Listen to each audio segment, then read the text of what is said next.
بسم اللہ الرحمن الرحیم۔ جہاد کے بارے میں ایک بہت اہم تصور جو ہمارے ہاں پایا جاتا ہے وہ یہ ہے کہ جب بھی یہ کیا جائے گا تو اس میں ہم بہت سارے ایسے حربے اختیار کر سکتے ہیں کہ جس سے دوسرے مخالف کا جو آرمی ہے اس کی تباہی نہ صرف ہو بلکہ ملک کے ملک تباہ ہو جائیں۔ میرا اشارہ ویپنز آف ماس ڈسٹرکشن کی طرف ہے، جیسے کہ ایٹم بم ہے یا ہائیڈروجن بم ہے یا نیوکلیر بم ہے، جو نہ صرف یہ کہ جو مخالف آرمی ہے ان کو ڈسٹروائے کرتے ہیں بلکہ بہت سے بے گناہ سویلینز کو بھی اپنی لپیٹ میں لے لیتے ہیں۔ اس سے پہلے کہ ہم اس کے بارے میں توضیح کریں، یہ ضروری ہے کہ ہم دو بڑی اہم نقطے جہاد کے بارے میں اثر نو تازہ کر لیں اپنے ذہن میں، اور یہ بات جان لیں کہ جہاد کا تعلق صرف اور صرف ایک مسلم ریاست سے ہے۔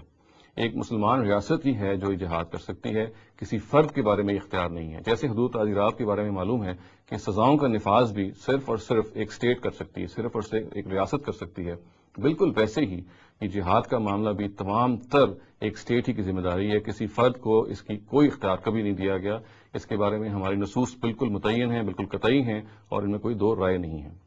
دوسری بات جو اس بارے میں جان لینی چاہیے وہ یہ کہ جہاد آج جب بھی کیا جائے گا تو وہ ظلم اور عدوان کے تحت کے خلاف کیا جائے گا، پرسیکیوشن کے خلاف کیا جائے گا، اور یہ ظلم اور عدوان، یہ پرسیکیوشن خواہ ایک مسلم مملکت کر رہی ہو ایک غیر مسلم مملکت کر رہی ہو، دونوں کے خلاف کیا جائے گا۔ تاہم ظاہر ہے کہ اس کے بارے میں یہ دیکھا جائے گا کہ اگر ڈپلومیٹک مینز پیسفل نیگوسیشن جو ہیں وہ فیل ہو رہی ہیں اور کوئی چارہ نہیں رہا، تبھی اس کی طرف ہم رجوع کریں گے۔ ان دو باتوں کو اگر ہم ذہن میں رکھ لیں تو پھر جو اگلی بات جس کا سوال ظاہر ہے کہ آج کیا گیا ہے، جس کو ہم نے ایڈریس کرنا ہے، وہ یہ ہے کیا ویپنز آف ماس ڈسٹرکشن، یعنی ایسی جو عمومی تباہی جن ہتھیاروں سے آئے، کیا کسی مسلم ممالک کی آرمری میں اس کی جو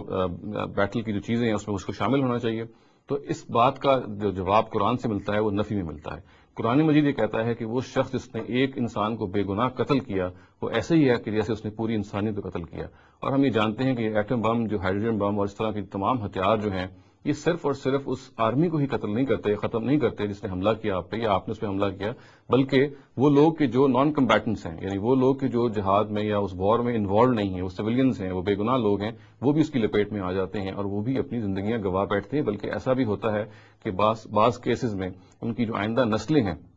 ان کے ہاں بھی پھر ڈیفارم بچے پیدا ہوتے ہیں اس کیمیکل وارفیئر کی وجہ سے۔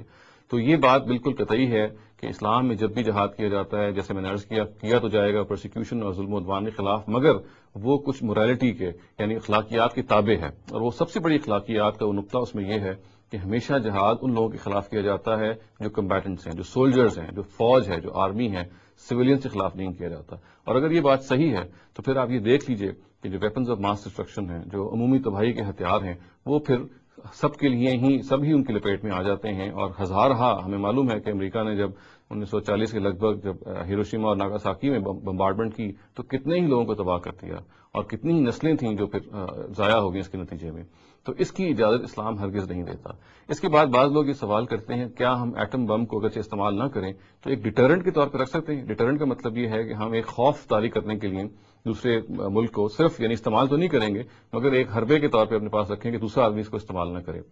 اس کا جواب بھی یہی ہے کہ جب ہم نے سرے سے ایک چیز کو استعمال نہیں کرنا، سرے سے ہم ایک چیز کی استعمال کو اخلاقی بنیادوں پہ غلط سمجھتے ہیں، تو پھر ڈیٹرنٹ کے طور پہ اس کو کیوں رکھا جائے؟ کیا فرض کیجئے کہ کوئی دشمن ہم پہ اگر ایٹم بم سے حملہ کرتا ہے اور کچھ حصے ہمارے تباہ کر دیتا ہے یا بہت بڑا حصہ تباہ کر دیتا ہے، تو جواب میں کیا ہم ایٹم بم سے حملہ کر کے اس کے سویلینز کو، اس کے بے گناہ شہریوں کو ماریں گے؟ یعنی اس نے جو کیا وہ تو ظلم اور بربریت کی، تو کیا ظلم اور بربریت کے جواب میں ہم بھی ظلم اور بربریت ہی کریں گے؟ یہ وہ سوال ہے جس کا جواب ہمیں قرآن سے پوچھنا چاہیے، اور میرے ناقص علم کی حد تک اس کا جواب یہ ہے کہ اس ظلم اور اس بربریت کی کوئی گنجائش نہیں ہے۔ اگر دوسرا فرد ظلم پہ اتر آیا ہے تو اس کے ظلم کا جواب ہرگز ظلم سے نہیں دیا جائے گا۔ اقول قولی ھذا واستغفر اللہ لی ولکم ولسائر المسلمین والمسلمات۔